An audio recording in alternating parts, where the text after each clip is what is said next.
the matrix inverse, because as we go on, we're going to use this to derive basically an auxiliary field model for the Ising Hamiltonian. And if I use Einstein's summation rules, remember when I have, say, Aij minus 1, that's the inverse matrix elements. The elements of the inverse matrix, not the inverse of the elements themselves.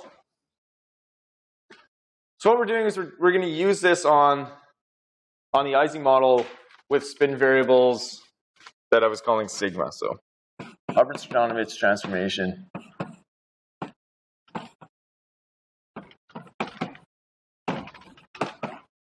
of the Ising model.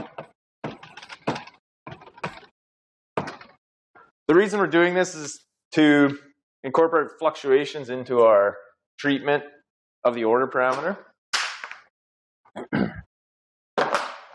So for the Ising model,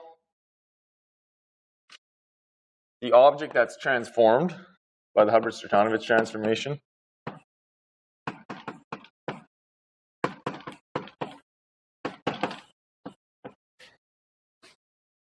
is this, which goes in the partition function. So the partition function is just a trace over all spin variables, right? And so these are my plus or minus 1. And so those, the sigma I, sigma j, okay, are analogous to, well, I've written things in terms of a vector, B here, and a matrix. So the Jij's will be like the inverse of A. Before I derived this in sort of vector notation, last time I wrote the Hubbard-Stratonovich transformation with fields. I think the fields were phi and gamma. So with Einstein's summation, it might look more familiar, but bottom line is all we need is this. Okay, so now my determinant, instead of A, of the inverse of J.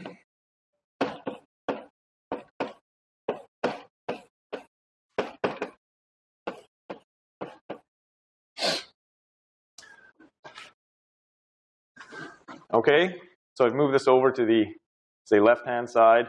Now this integral is over fields that have been introduced, or, vectors that have been introduced, x. So instead of calling those x, I'm going to call them phi, so it looks more like a field theory. Now I have an integral now.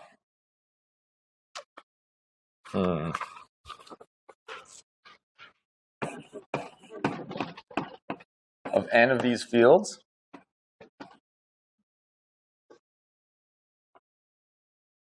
Okay, and what's inside the integrand?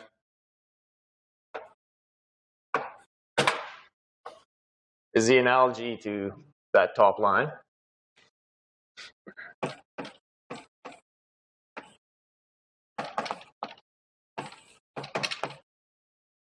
So now it's the inverse matrix.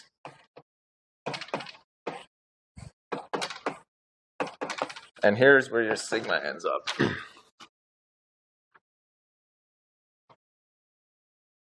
Okay, so like I said, you have a decoupling of, this is like an interaction here. This is what's hard to take the trace of.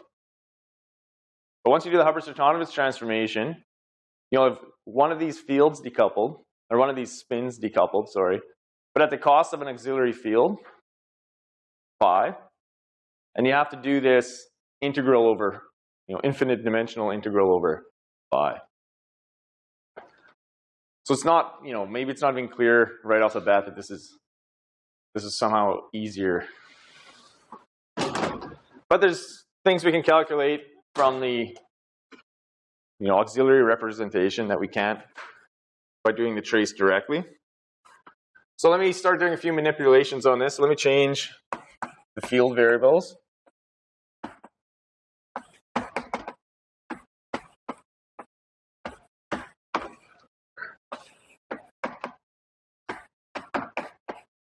By just scaling out t. And then I'll write the full partition function. which remember has that trace. 1 over 2t.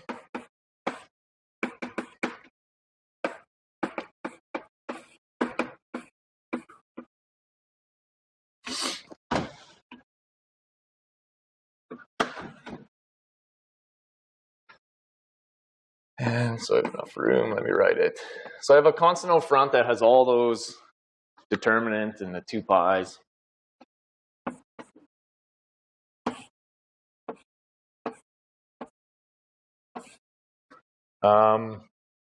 Let's see, I need the integral.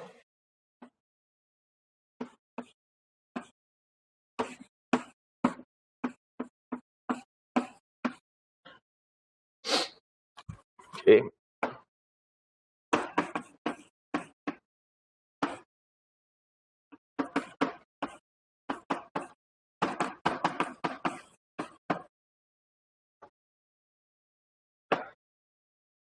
And let me just say, I gotta add this, I can write another exponential.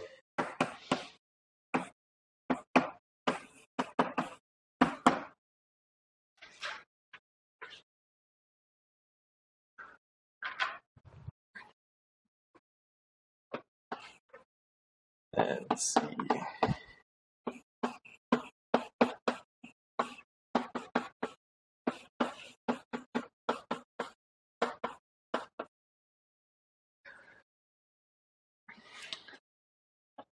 Right, and J, you know what J is? It's that n by n matrix with all the elements Jij.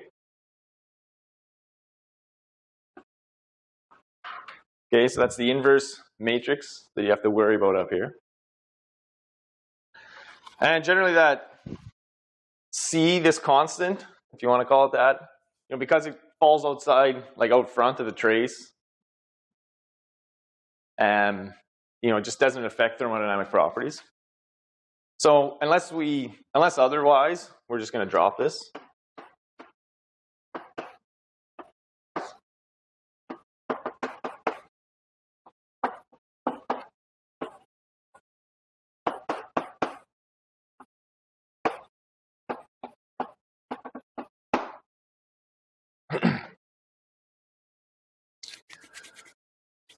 Okay, so what else do we have to know? Number 2t, right? Yeah, okay.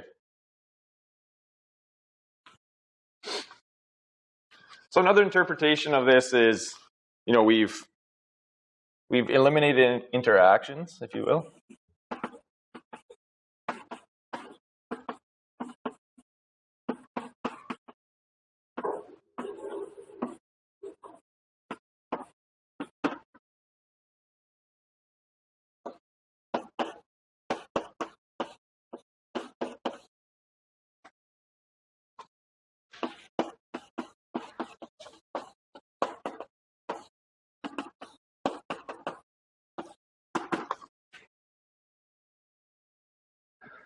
Phi I.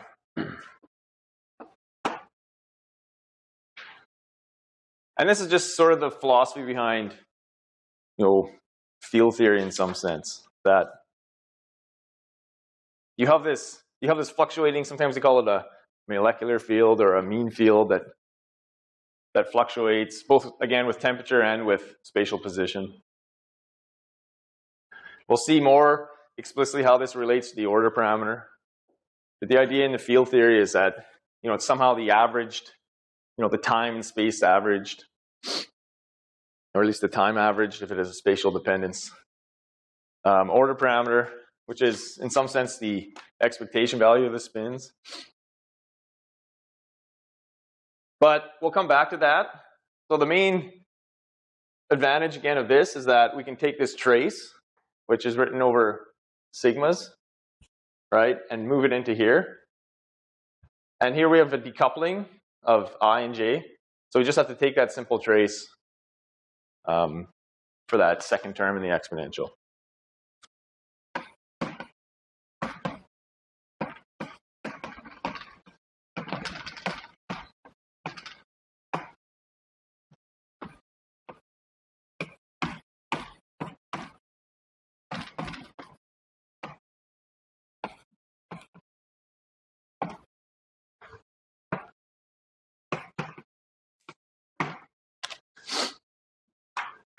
And the trace is, the sum over all those spin variables is exactly the same as how I calculated it in mean field theory. So look back at your notes. Remember I explicitly wrote out what this notation means. It's a product of all the sums of sigma I equals all possible states of the individual sigma I, which is just plus and minus. Okay, so I'm going to get sick of writing this. So let me introduce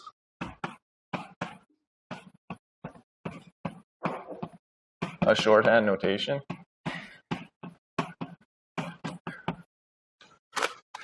I'll call big D phi.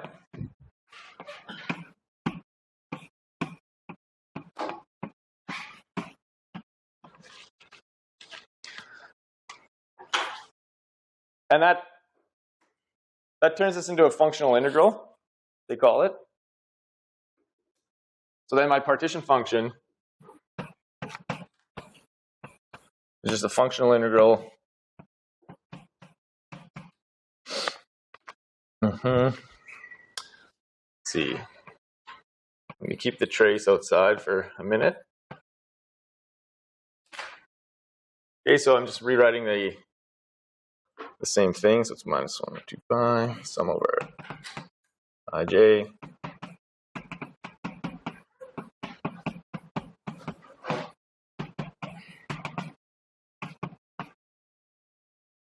I.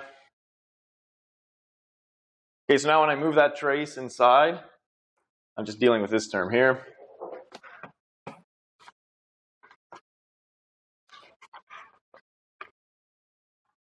So functional integral.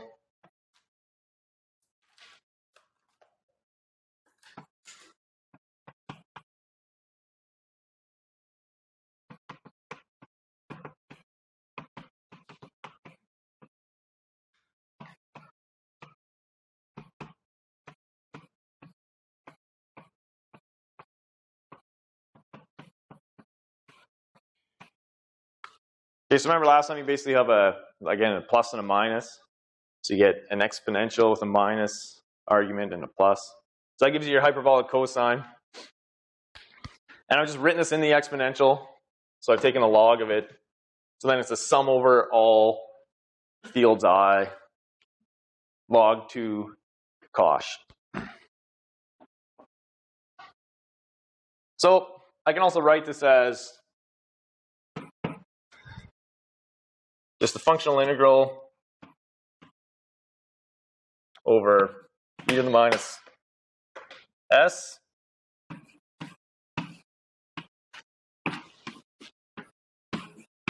and call s an action, just a functional.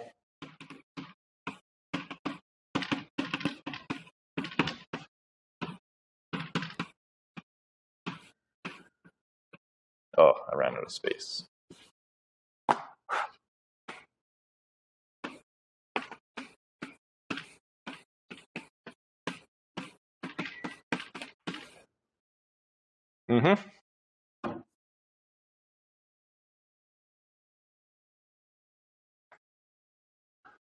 Okay, so I've done the trace, and now what's left is calculating this, infinite dimensional functional integral over the remaining fields phi.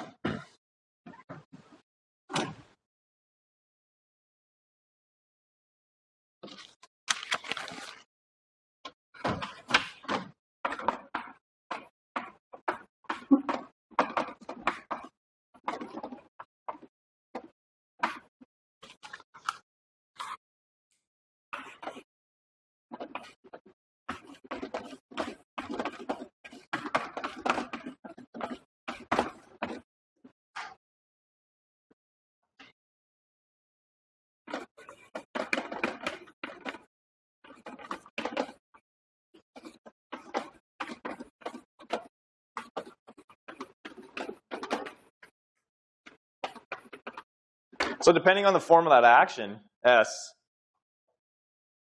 you can either directly do that integral analytically or not, essentially, right? So So in this case, what we're going to do first is look at the simplest approximation to doing this integral. Okay.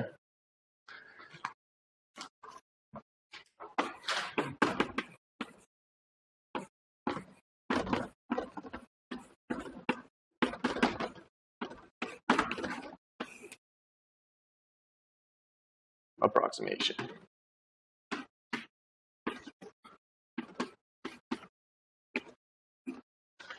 Okay, that approximation is called the stationary phase, or the saddle point method.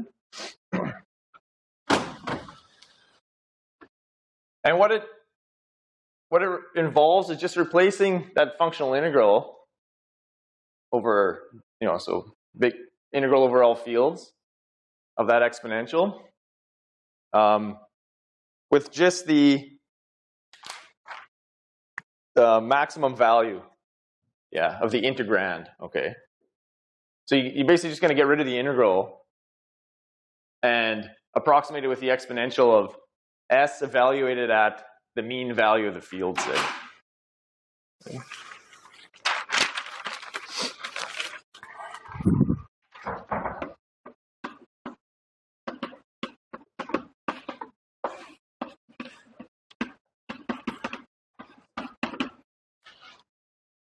So that's z, functional integral.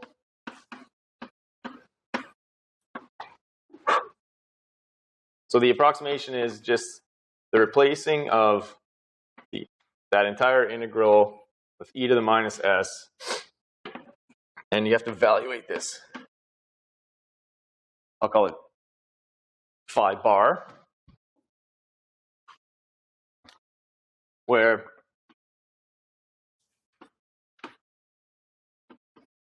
again, remember this is a multi-dimensional field vector, has n components.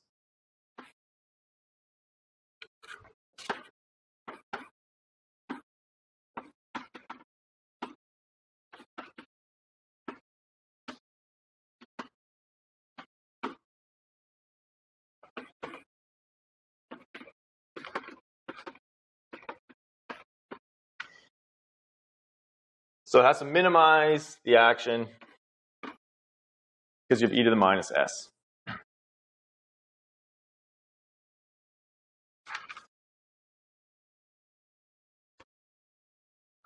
So it's the maximum term that occurs in the integral.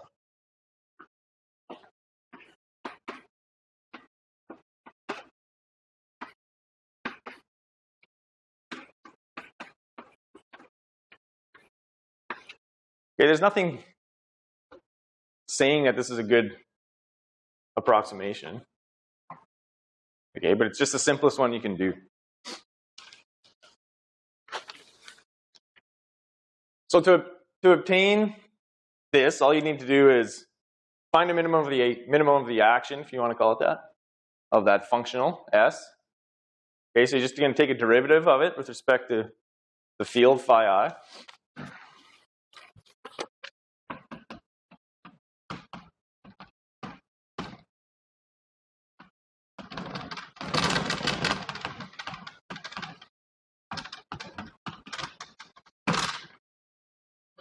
Okay, so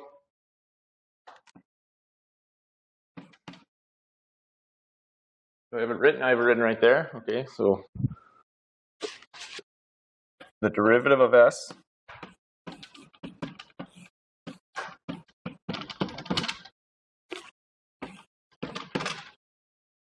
the first derivative of the action at that value that you want to find at its minimum is 0.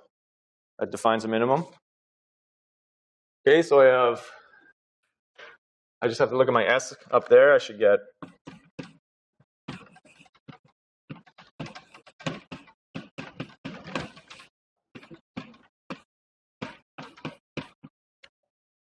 and log 2 cosh x. Again, the derivative is a hyperbolic tangent. You've seen that before.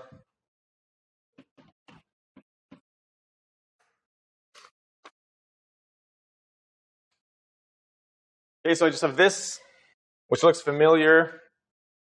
In order to pull out, say, phi I or phi j bar, I need to just matrix multiply by j.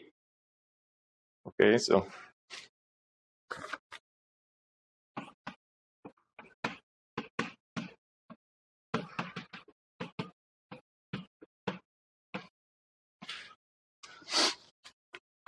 that'll give me something like this.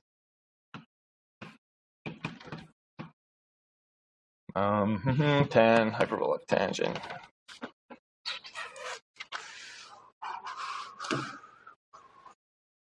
J, ij. I need a j in here then.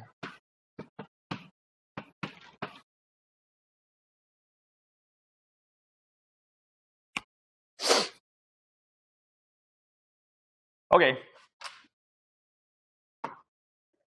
If you have translational invariance, then things simplify. The site index shouldn't matter.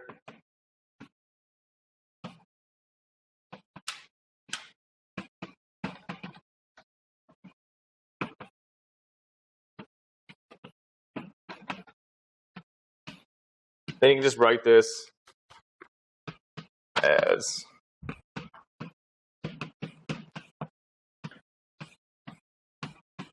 phi I is equal to phi. And then you can just define this thing as j,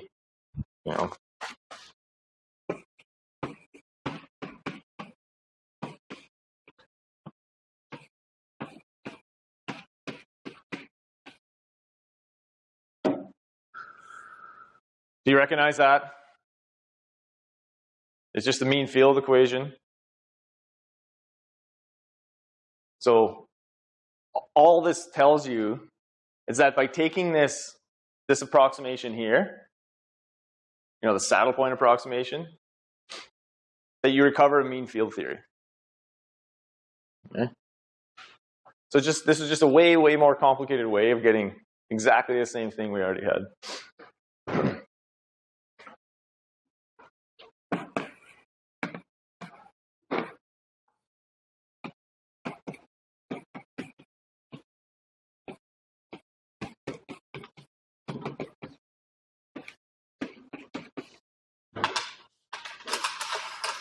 Okay, so that tells you another interpretation of mean field theory.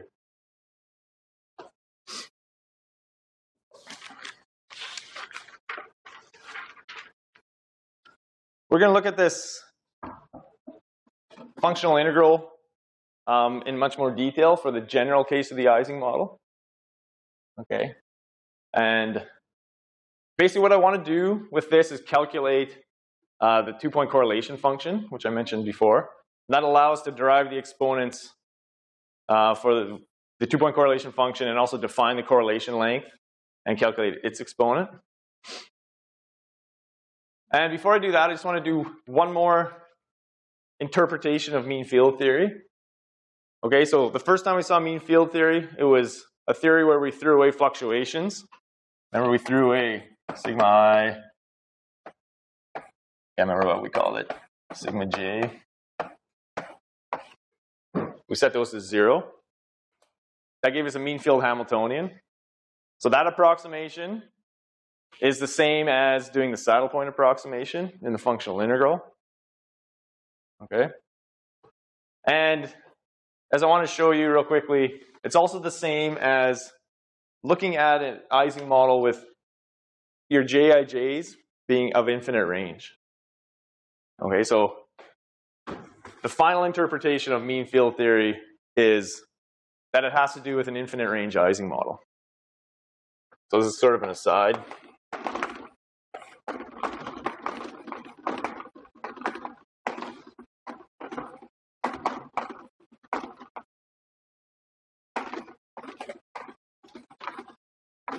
But I think it's an important interpretation again.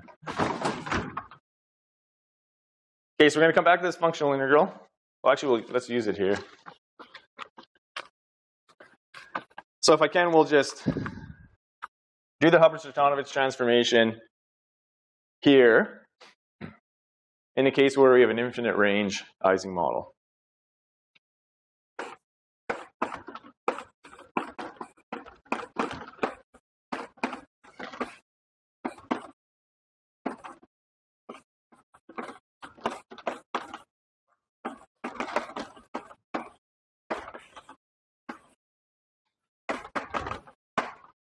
So it doesn't matter where your I and j are. Doesn't matter if they're nearest neighbor or if they're, a mile apart. Let's just define jij is some constant j over n between those two spins. And then any sum we have, sum over jij, will just be j. The meeting has ended because it had only one participant for the last 30 minutes. Guess Will's not coming.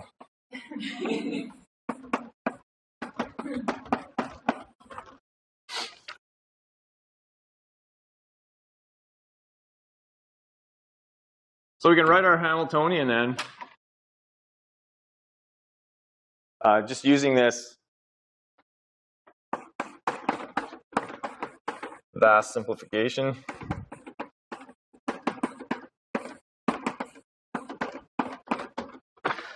Let's see, do I need the field here? I'm going to say no.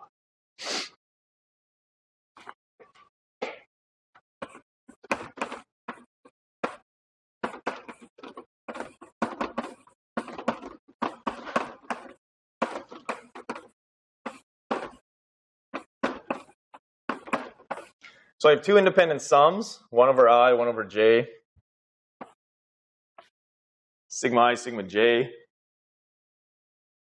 So right away you see that if you have that situation and you can write it, then you can write it as just the square of these two sums. That should tell you that I should be able to solve this exactly. Because what I claim is that it's the trace, over the interacting piece that's hard. So just writing things like this, the interpretation is that, I have this infinite range interaction. Okay, so it's good practice for the Gaussian integration. So the only thing we need is one field in the Hubbard-Stratanovich.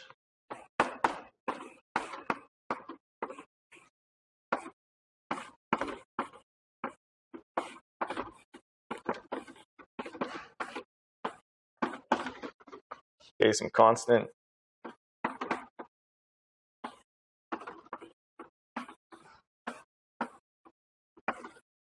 So it's not a functional integral in this case.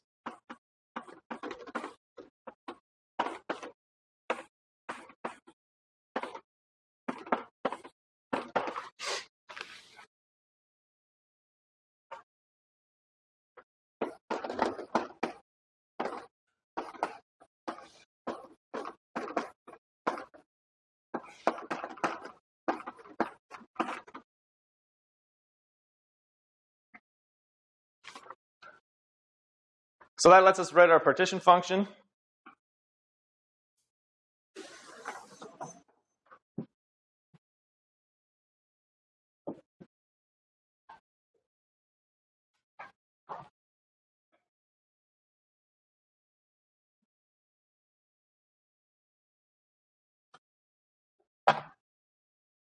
Okay, so let's write that.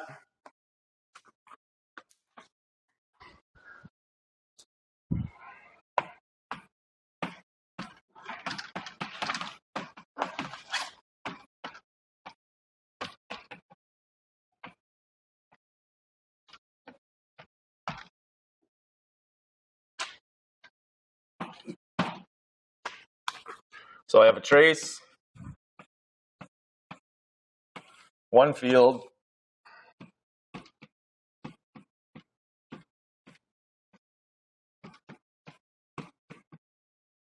and let's see. Oh yeah, sum over the variables.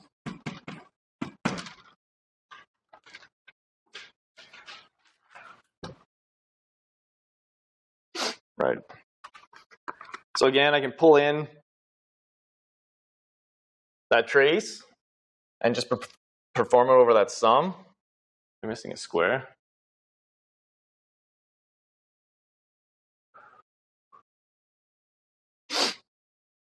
I feel like I am.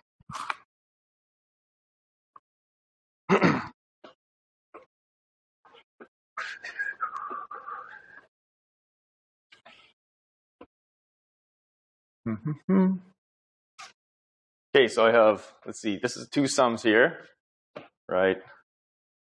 I just erased the Hubbard autonomous transformation. What do you guys think? Is that right or not?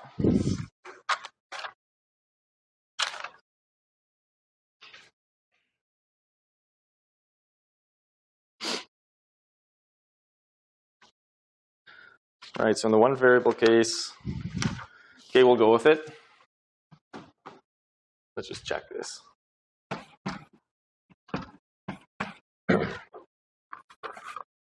So you should get, once you take that trace,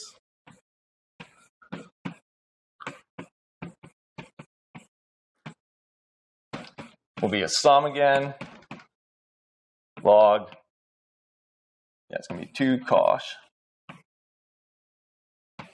pi over t.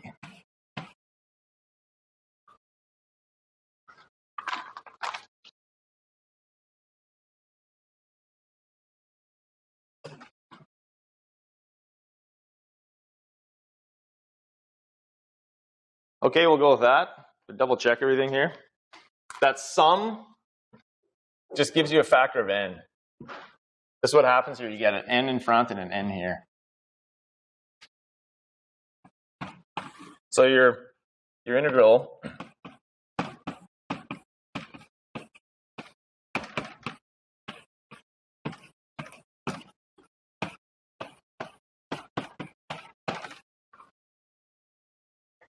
can also be written as d phi e to the minus, call it s. So this is the action appropriate only for the infinite range model, say.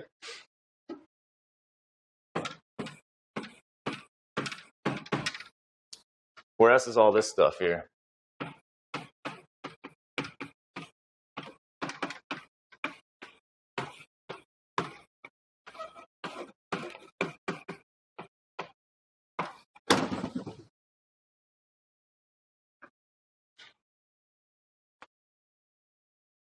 Okay, so we've seen something like this many times.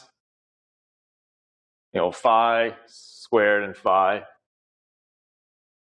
So the value of this field that minimizes that action again is just obtained by taking the derivative.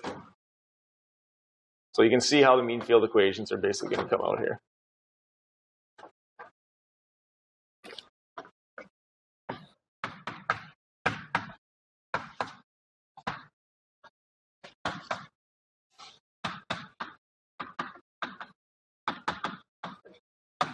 Oh, minimizes the action S.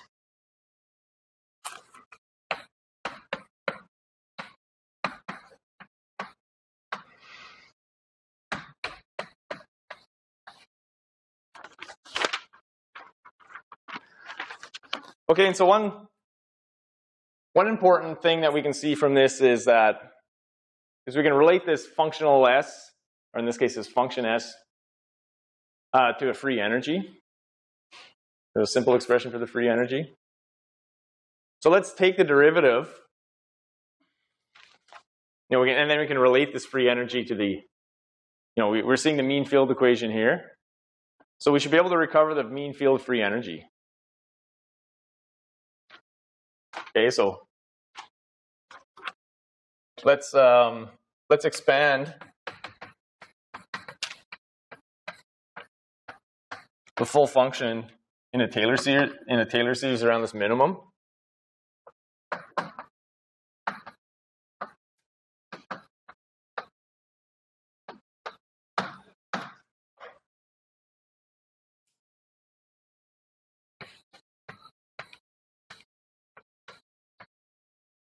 Okay, so the first term is just S at phi bar. The first derivative is 0 at the minimum, right? That defines the minimum. So the next term in this Taylor expansion will be the second derivative.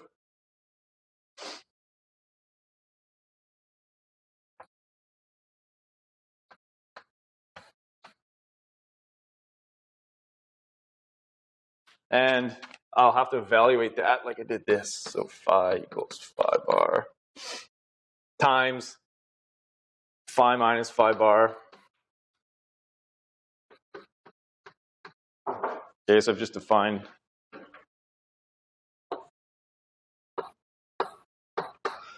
which way do I want it? Phi minus phi bar, like that.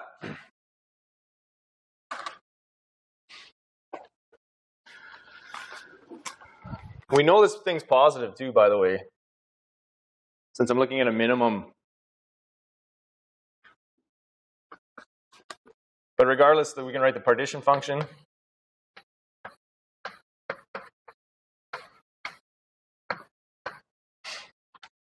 I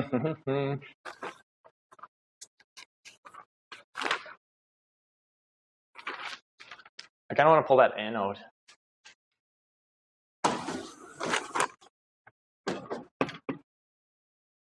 Just pulling this out. Let me just write that n in farm. Oh, did I get the sign of the action wrong? Is that what you're saying? Yeah, this term should be plus and minus. Yeah. And also delta phi is squared. Yep. All right.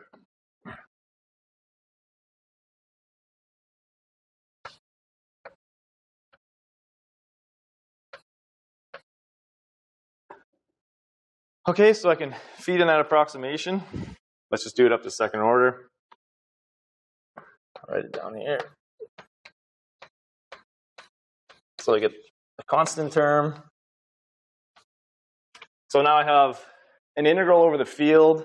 It's equivalent to an integral over this very varied field, if you want to call it that. It's variational field. So it's going to be d delta second derivative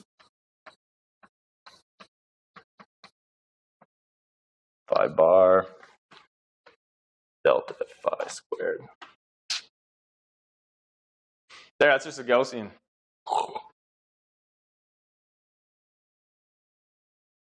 So this can be solved with Gaussian integration.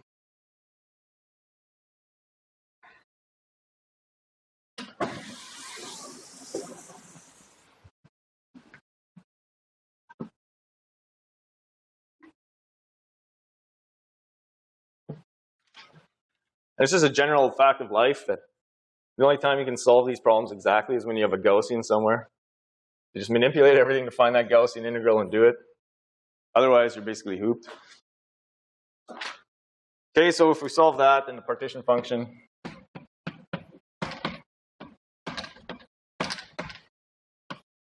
looks something like this.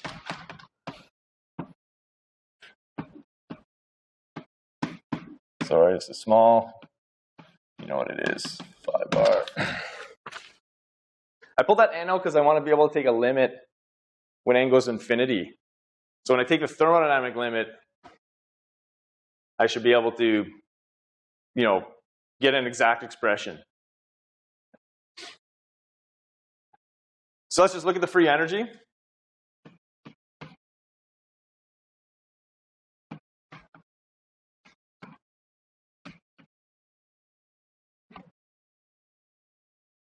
So the free energy is T log Z. So I'll have two terms. Okay. Let me get the minus signs wrong. No, Tn. And I'll have S evaluated at phi bar. I'm going to say minus here.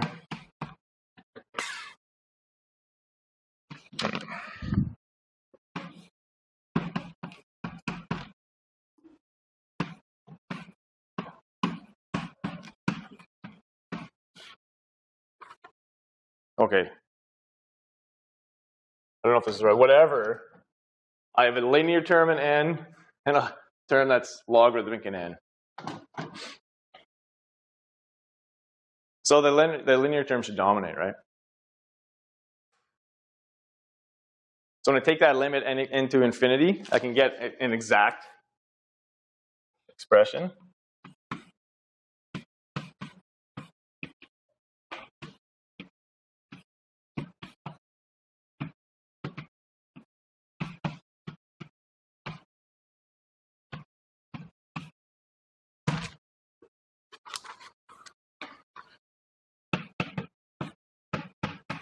So minus t n s. Good. So I should compare this to the free energy from the original mean field theory.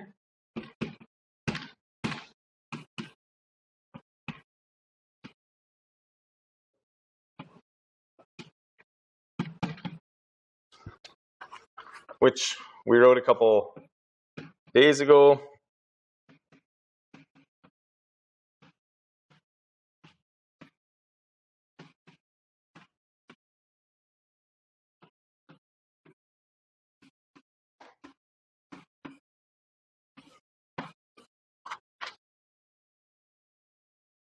And if I wrote the action correctly, then they should be equal. Where's my S? Okay, so you have to identify M, big M, from our expression from a few days ago with phi bar. NT log looks good. Gosh. Right, so these two are equal.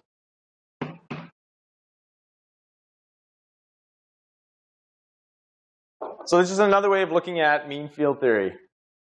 It's the same as saying this here, that your Ising model has infinite range interactions. And there's no difference between spins that are local on a lattice and ones that aren't. So you're actually losing this idea of the dimensionality in everything. So it's very, very simple. Sort of mathematically, it's pretty much unphysical. And it's equivalent to mean field theory.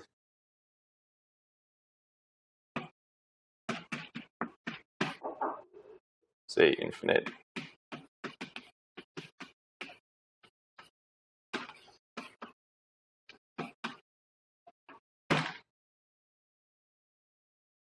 It's probably enough interpretations of mean field theory. Have any questions about this?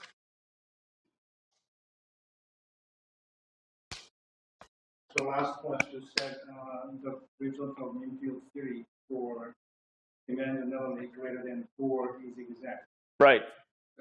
So we'll see that. Then you said it's not physical. Well, infinite range, I would say, maybe isn't physical. But 4D, well, it's debatable whether 4 dimensions is physical. I would say yes. But again, the range of interactions is somehow mapped to dimensions. So imagine you have 1 dimensions, and you have something like interactions between I and J drawn by those lines. I mean, you could also build up a 2-dimensional, object by further connecting these things. That might be something like a ladder. If you keep going in different patterns, you can build up higher dimensions. Interactions define dimensions in some sense. So this is like an infinite, maybe dimensional model.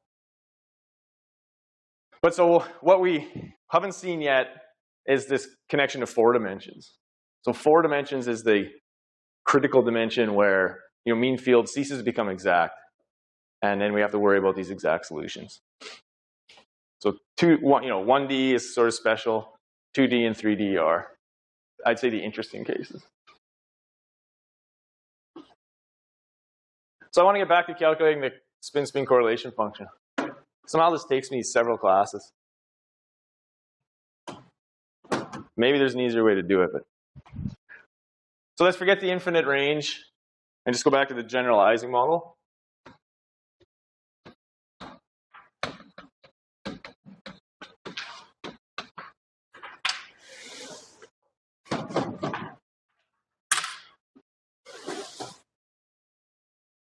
Okay.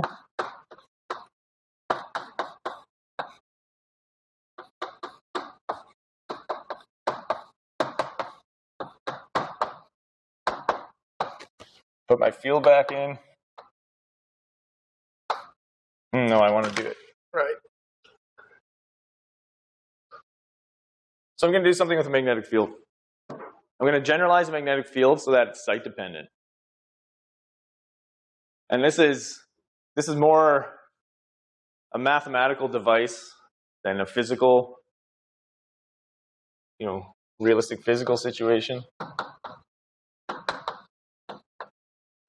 But we're going to use that quite a bit. So again, the field is in some sense just the lowest order object that you can couple to, say, the 1 point or the order parameter in some sense. So you could define other fields. I mean, in some sense, Jij, you could say, is just an interaction strength for 2 spins. There's like the interaction strength for 1 spin. You could generalize these models in many ways. But Bi is, for our purposes, a mathematical device.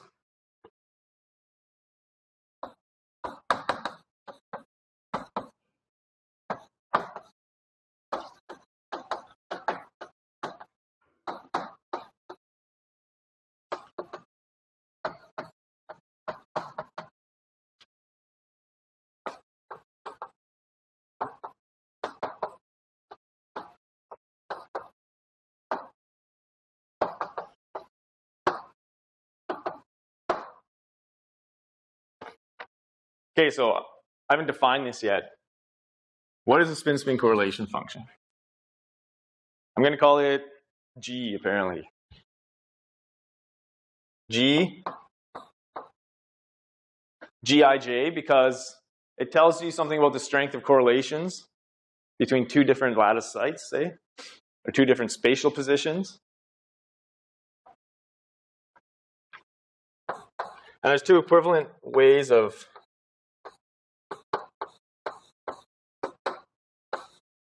writing this.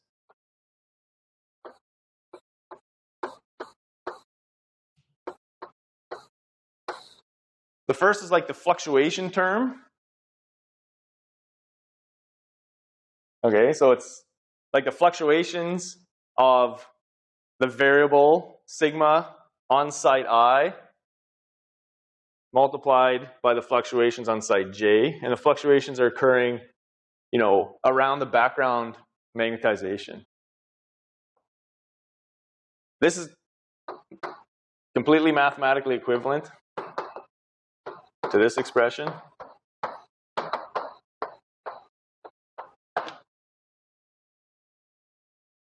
Oh, I forgot a bracket here.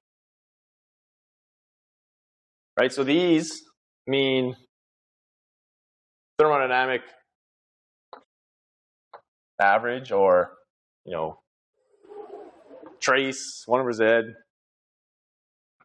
sum of all states. The expectation value, I guess is what you call it.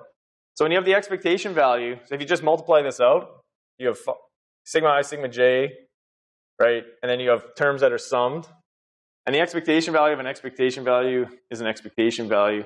So that gives you this. It's called a connected 2-point function, right? It's like the spin fluctuations above somehow the mean order parameter. Okay, so that's a definition of the object. I think I'm going to use this here in the calculations. And so as the first step in exploring how this object looks for the Ising model, I just want to do a proof.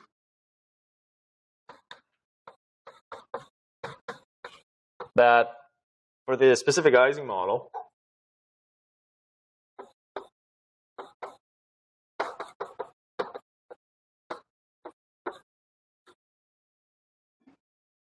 the Gij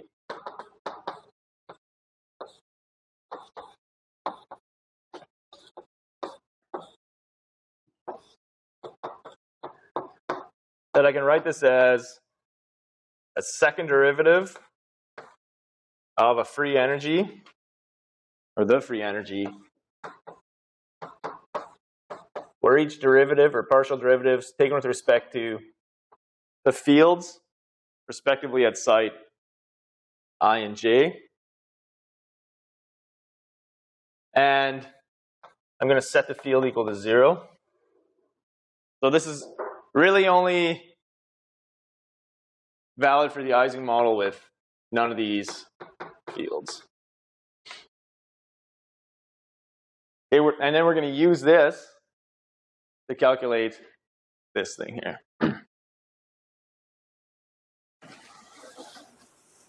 Okay, so we have to prove that thing first.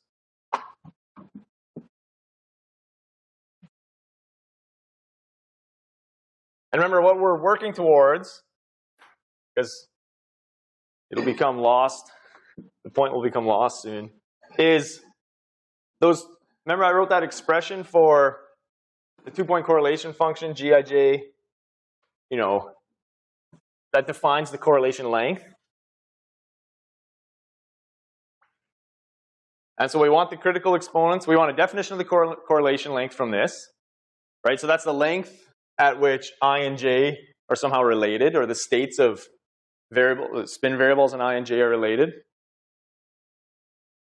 And from that expression, we define that length, and then that length diverges at the critical point. And that divergence is governed by a universal exponent. But it also tells you that the length scale, or the concept of a length scale, disappears.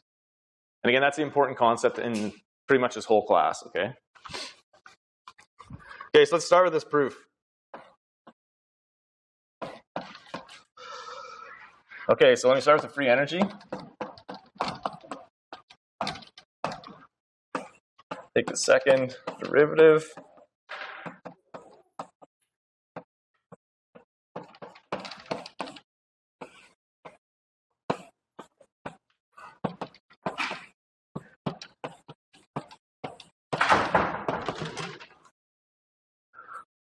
Okay, let's act with one of these derivatives and hold one back.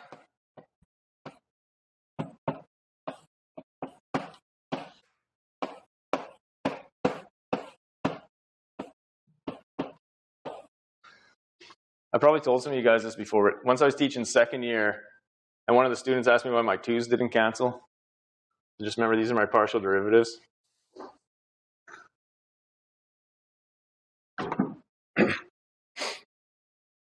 Okay, I've held back on j.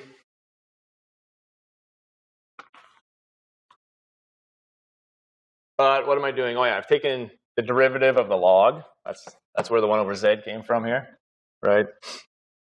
So now I have two terms. I have to take this derivative, you know, using chain rule or whatever. So I'll write it like this, minus t.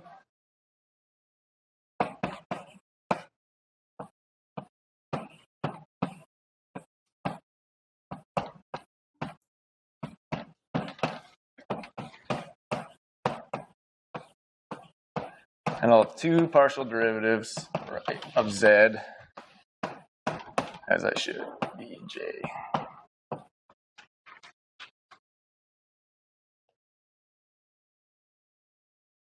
Okay, so now let's put in the Ising model.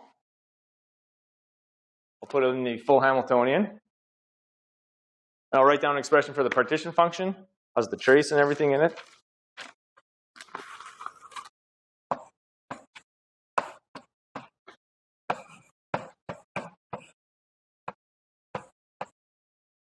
There's my trace.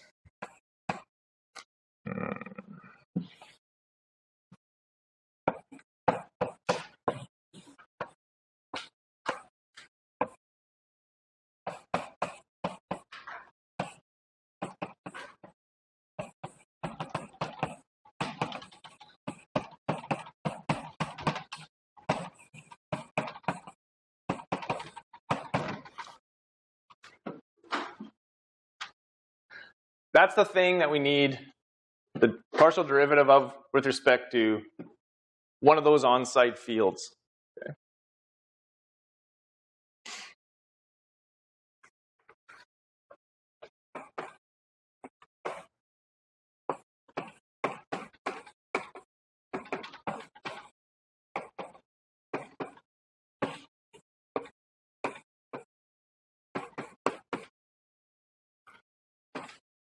And the whole effect of that, the whole reason we take these derivatives, they're like a generating function for the derivative in the sense that it brings down the sigma I in this case. Right, and if I set the field to 0, then all I have left is e to the 1 over 2t, and then the interacting piece. So that's a general device, the introduction of these fields to give yourself a generating function for these partial derivatives. Because then this looks like an expectation value, right? If I normalize it by the partition function.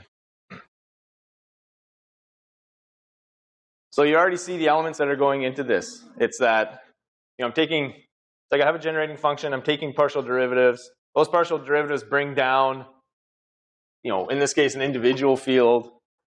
And then I need to write this, I need to normalize this in order to get one of these pieces out, one of these expectation values.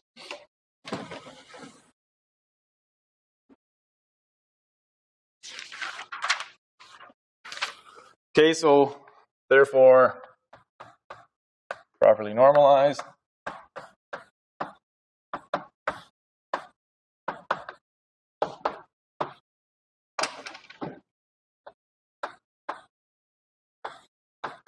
That's sigma I.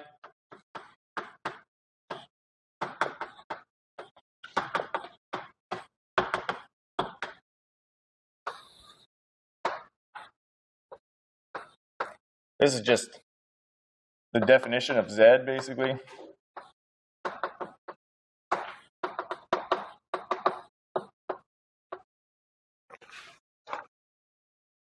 And that whole thing is just the definition of sigma I, because there it is.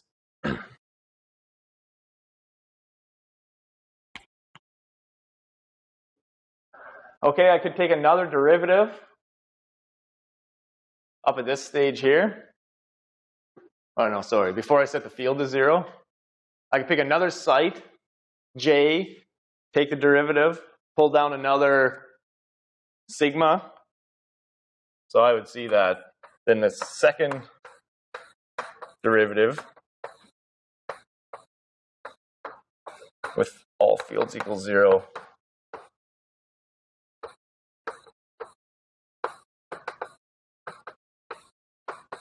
has a t squared.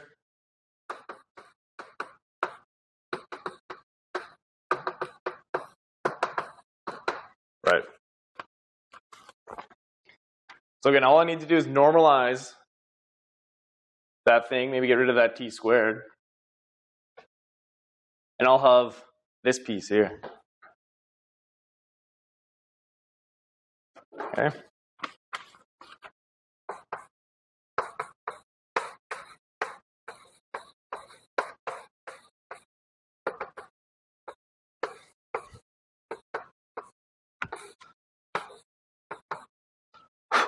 T squared Z. So this thing should give me sigma I, sigma J. Right. That's it. That's the proof is basically just understanding how these generating functions work.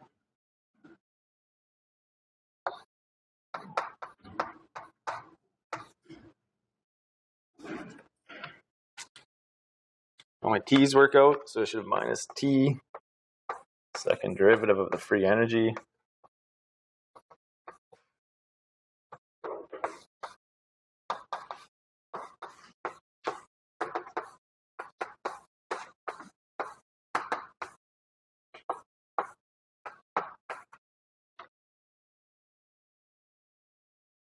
Okay, proofy enough for me.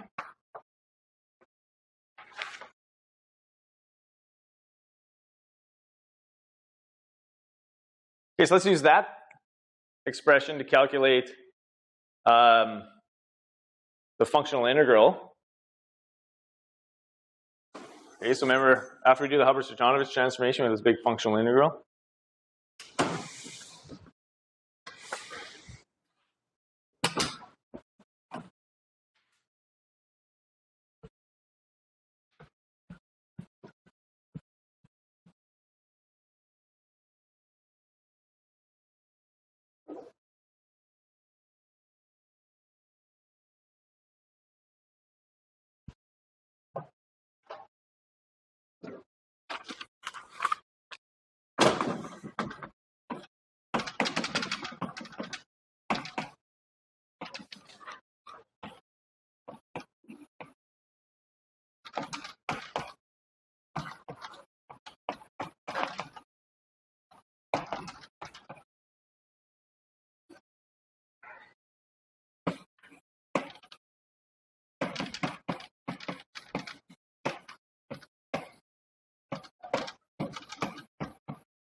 Forget that infinite range thing.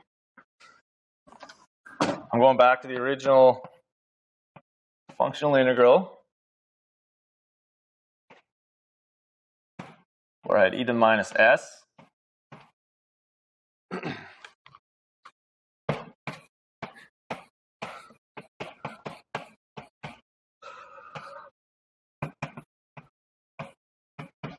And I've performed the Hubbard-Stratanovich transformation on that precise Hamiltonian. Log 2.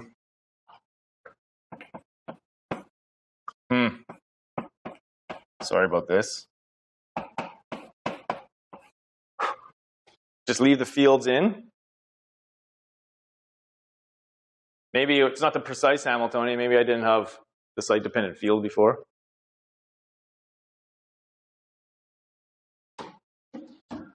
Yeah, see, I got my sum over I. Looks good.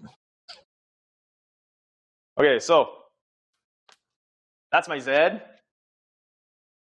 know how to define a free energy from that Z. That's the functional integral. And that's the expression I need to calculate. So let's use that.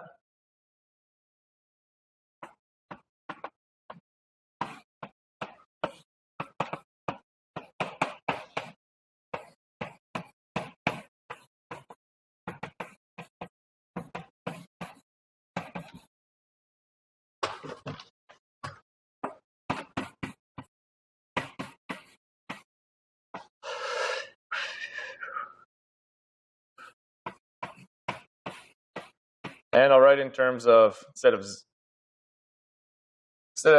Z, I want to use, instead of F, I want to use Z. So BI, BJ.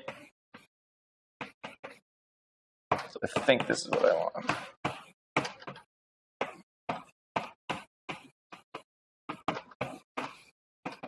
And you're going to multiply this one by this one.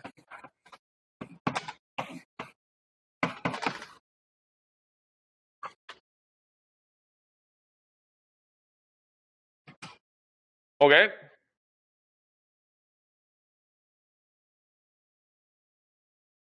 I'm going to do something confusing now, but it makes the calculation easier. So maybe it's actually less confusing. I'm going to change variables. I'm going to get rid of those fields. So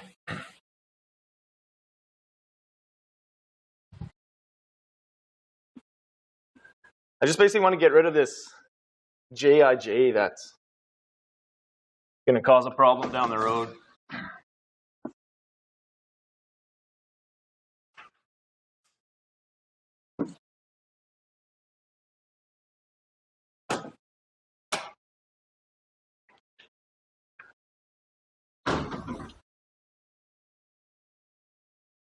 So this is kind of a note.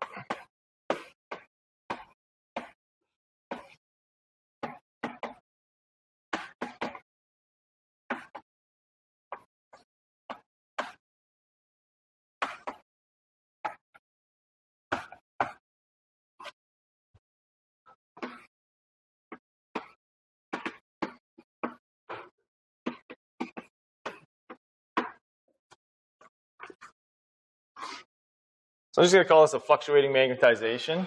And all it is the field, but it's like the field and all the J values that are affecting the field. You don't need a name for it, but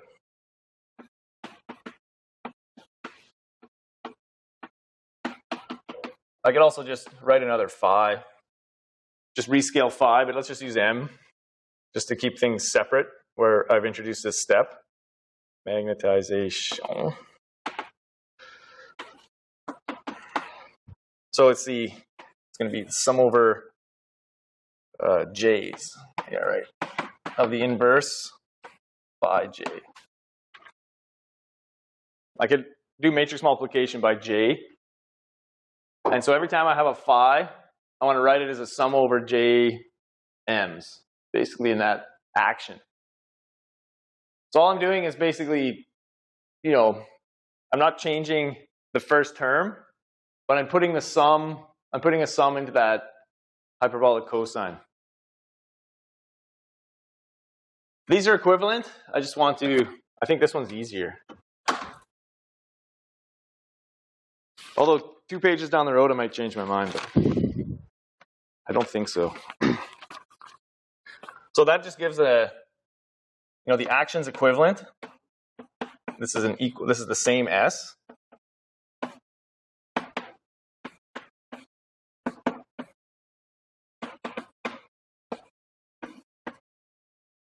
That's not the inverse matrix anymore because I have 2 fields, right? So the inverse cancels one, but the other remains.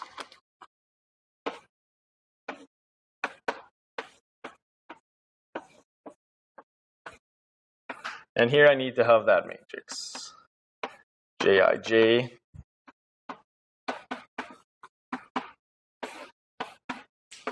like that. So again, I'm going to use this. It's equivalent to that thing. I can relate, let's see. I can write my Gij in terms of m's then. That's one way of thinking about it. Is it equivalent? Is it mi mj minus the expectation value of mi mj? Well, we should check that.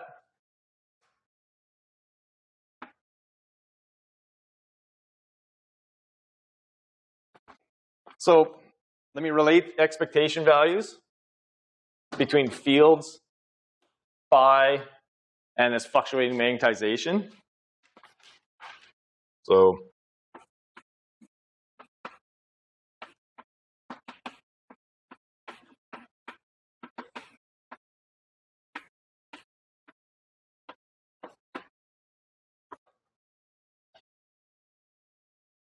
I can imagine writing, say, that action, or this action, either one of them.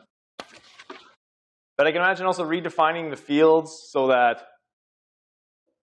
you know, my phi I plus bi, say, is just some single field, and I've moved that magnetic field into the interaction term. That changes the way the generator interacts, or the derivatives of the generator behave, say. Okay, so let me just imagine that for a minute.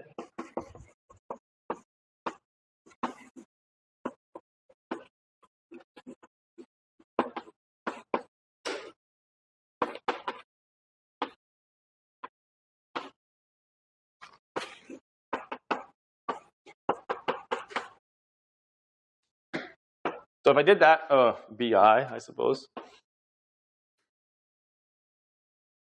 So if I did a change like that, what I would get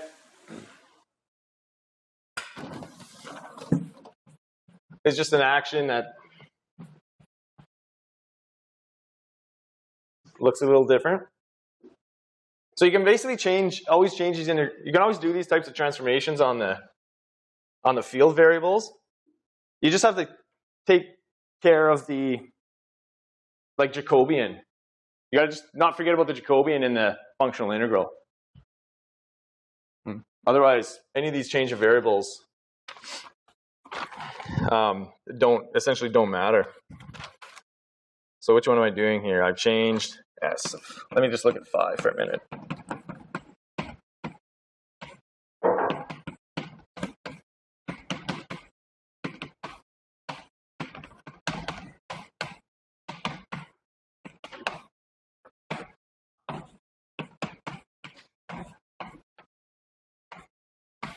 Here's my single field now.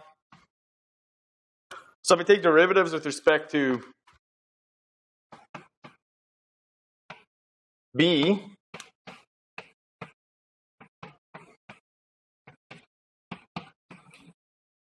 Let's work with z, so I still have a functional integral. I won't worry about the Jacobian, because the bi's aren't variables.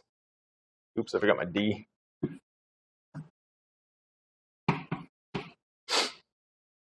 So that's fine. But what I'm doing when I take this derivative now is I'm pulling out, so it's going to be 1 over 2t.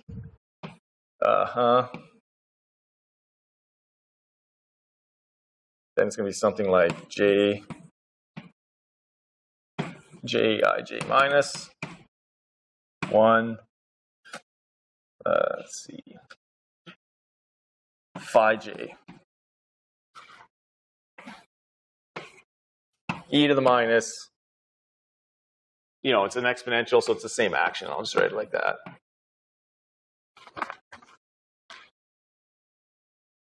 So all that is the magnetization M somehow, right? So the idea that this thing, where did I write it here? All right, so here's a derivative with respect to the same field. I get the expectation value of this.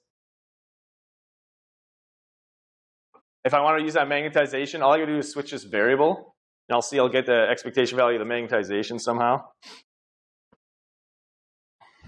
So to be precise, I think it'll be 1 over, yeah, it's 1 over z, right?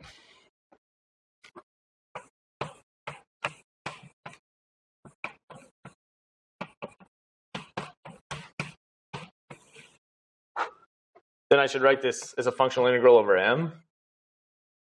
Again, no worries about the Jacobian. It's just mi. I've summed over j, so that's just mi over t. And then the action I could, again, is equivalent between phi and m. Is that right? 1 over t? Yeah, that's right. Mi. I just have t on the wrong side here. Okay, so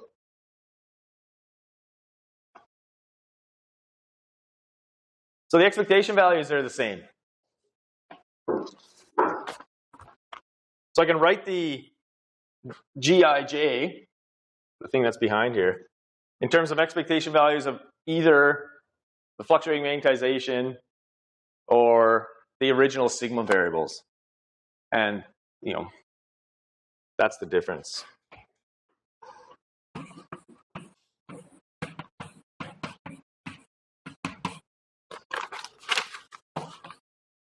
I won't do this one, but the second derivative, you could check it if you were so inclined.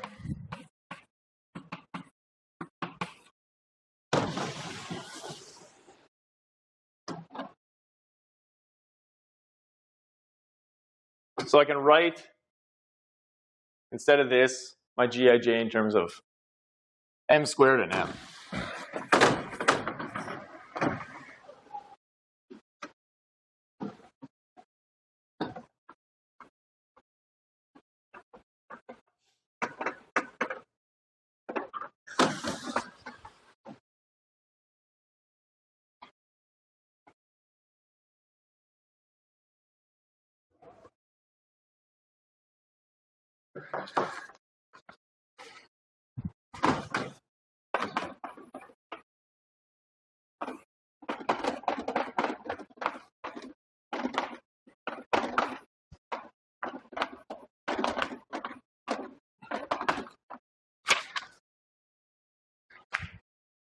Okay, so let's do a calculation of this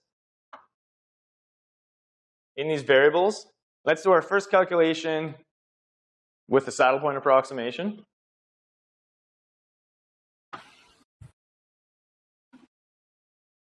Which should be mean field theory.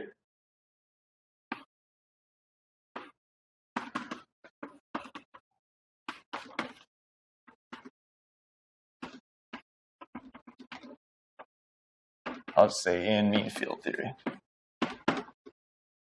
And that's when the partition function, which I'm now going to call a functional integral over m,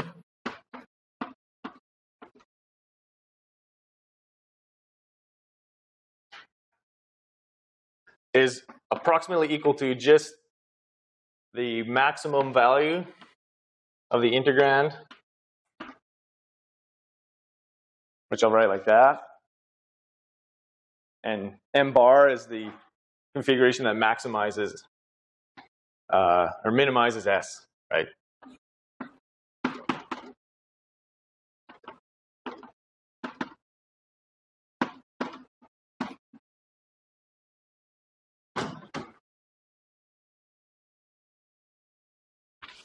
Okay, so it's fairly straightforward now. So F, by definition, I have a partition function, minus d log z, it's just t times. So if you're wondering what this action is, again, it's basically just the free energy. So the Landau free energy, remember the thing we derived for mean field theory? The action is just the slight generalization of that.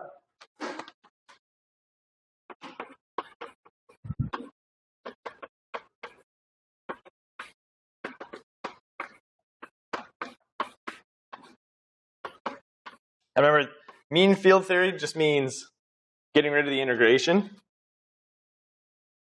That's why I can write it like that. And I'm going to write this as, let's see. I've changed the m variable, so I need a sum jij.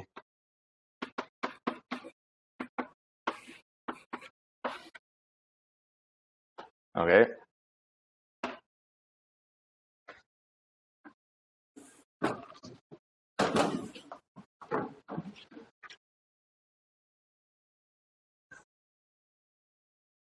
So let's calculate the partial derivatives with respect to those on-site fields, BI. Okay, so that's all we're doing here.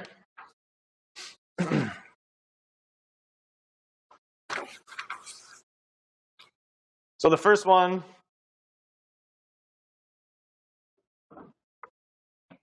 right, so let me do a minus. So this bad boy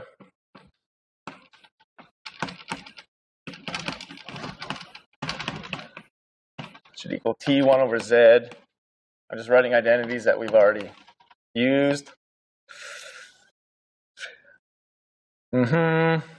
Partial with I. I think I erased it maybe. Okay, I can call this sigma I here. Right, that's what I just wrote behind the board. But if I take the partial of, well, I guess it's easiest to take it with F. So what I'm doing is this, if I take the partial derivative of that expression with respect to the field, then I need the field only occurs in this piece, B, and I'm taking again that derivative of log 2 hyperbolic cosine, which is just tan H. So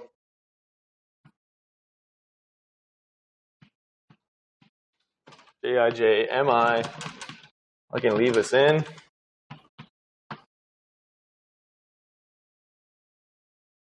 If I went and took the partial derivative of, if I found the minimum explicitly of that free energy, then I would get, I would see that this is just my field M, I. So this is the mean field. Again, I've just rederived the mean field theory equation for the order parameter, M.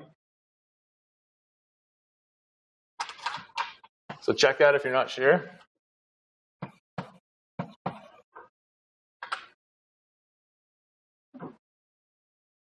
Okay, and so my Gij, the 2-point correlation function, is the second derivative.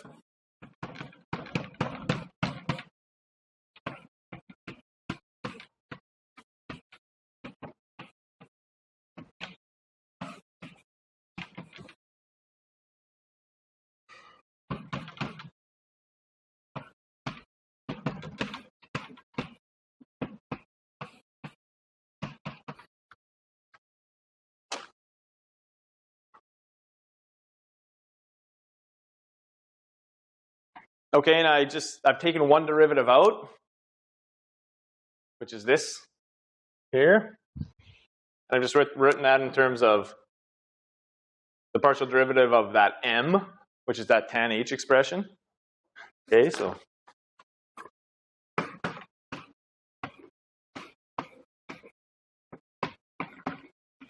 hyperbolic tangent.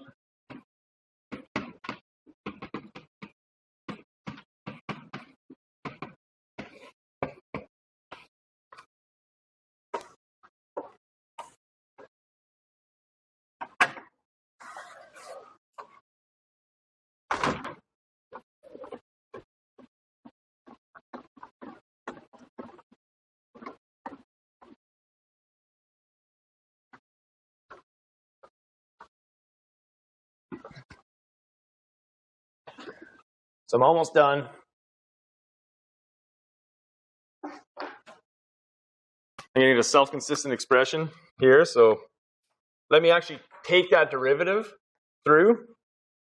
So that's the only annoying part.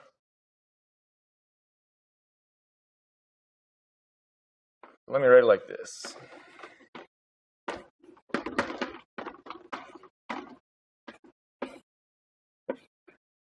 I'll use an index L here.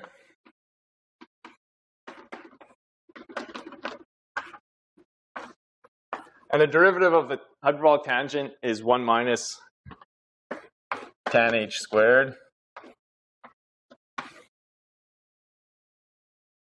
This is chain rule. JIL ML plus B T. I don't know. I gotta set B equal to 0 somewhere here. Okay, so just taking a derivative.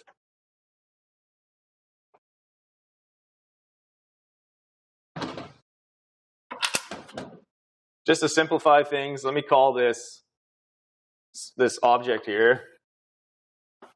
That's just your mean field magnetization squared. Right? Makes sense. That's what I basically wrote up there.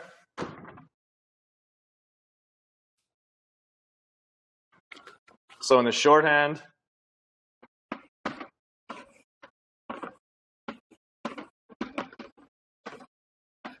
I have a derivative of m with respect to b still, which I got to deal with.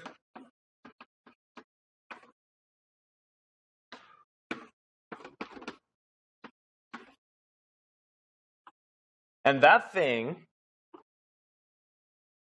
really is just written right up there in terms of Gij.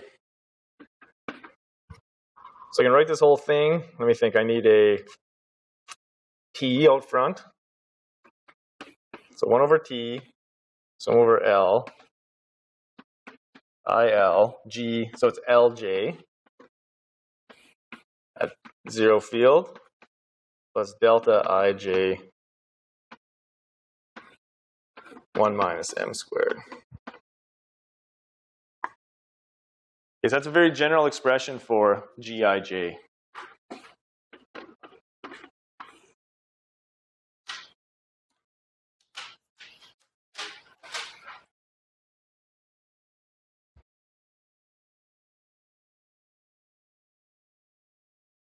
It's kind of ugly, but whatever.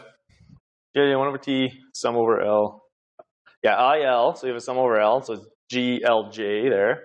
You have that delta function, which just came from that derivative, right? If you're taking a derivative of a field I with respect to another field J, that's where that delta function came from. And then I've just written 1 minus, this whole thing is just shorthand that I called big M squared. So next class, what we're going to do is calculate this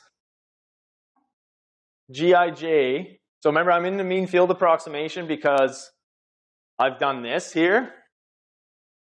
Basically, I've done this. That gives me mean field. I have this expression now. I know what this M is.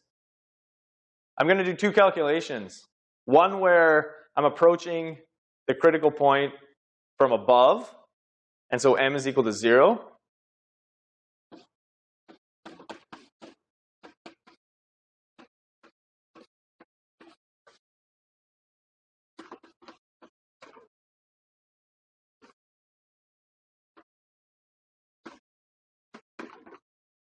And then I get a nice expression because this piece all drops off. And all I really have to do is calculate this thing here by inverting these matrices. And then there's a much harder calculation for when I'm approaching the critical point from below. And then I can't assume that this magnetization, this mean field magnetization is 0. And since it's so hard, that's what you're doing on your assignment too. Okay, so that's a 2-point correlation function.